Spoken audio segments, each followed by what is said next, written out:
ایک حدیث ہے، میں تذکرہ کر دیتا ہوں کہ آپ سے پوچھا گیا کہ ایک ہفتے میں کتنی نمازیں انسان پر فرض ہیں، تو آپ نے فرمایا 35۔ تو اب سوال یہ ہے کہ کیا یہ ایک بڑا فلسفیانہ گہرا سمجھ میں نہ آنے والا ایسا موضوع ہے کہ جس کا پوچھا جائے اور امام بھی کہیں 35؟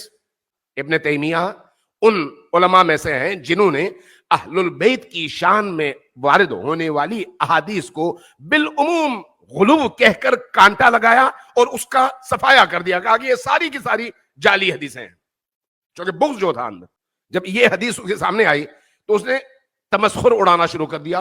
ایک بدیہیات اور واضحات میں سے ایک بات ہے، کس مسلمان کو نہیں پتا کہ ڈیلی 5 نمازیں ہوتی ہیں اور ہفتے میں 7 دن ہوتے ہیں، 35 نمازیں ہوتی ہیں؟ کسی نے پوچھا تو آپ نے کہا 35 نمازیں، یہ کون سی بڑی ایسی کوئی علمی بات ہوئی؟ لیکن کب اس کا ثمر سامنے آتا ہے؟ جب سامنے والا شخص سوچنے پر مجبور ہو جائے۔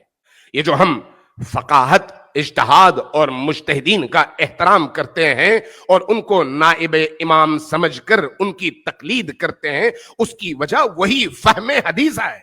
اسی حدیث میں آپ دیکھ لیں، بدیہیات کے لحاظ سے اگر دیکھا جائے تو یہ کوئی اچنبے والی بات نہیں لگتی، لیکن اگر آپ سے پوچھا جائے فجر کی نماز آپ نے جہاز میں پڑھ لی، جہاز رن وے کے اوپر کھڑا تھا، اذان ہو گئی، آپ نے فوراً نماز پڑھ لی، جہاز اڑا، مغرب کی سمت گیا، 4 گھنٹے کے بعد فرض کریں بینکاک پہنچ گیا، جہاز نے جیسے ہی لینڈنگ کی وہاں پر فجر کی اذان ہو گئی۔ اب آپ ایک فجر تو پیچھے پڑھ چکے ہیں، وہاں پر جب آپ اتریں گے تو اب آپ پر دوبارہ فجر پڑھنا واجب ہے یا نہیں ہے؟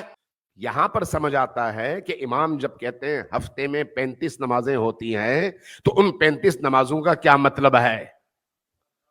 آپ ایک نماز پڑھ چکے ہیں، ایک ہفتے میں 35 نمازیں ہوتی ہیں، تو اب ایک فجر جب آپ پڑھ چکے ہیں، وقت کی تبدیلی کی وجہ سے نئی جگہ نئی صبح ہوئی ہے، وہی پرانی نماز اس نماز کی جگہ کافی ہے، اس لیے کہ 35 سے تجاوز نہیں کرنا چاہیے فرض نماز کو۔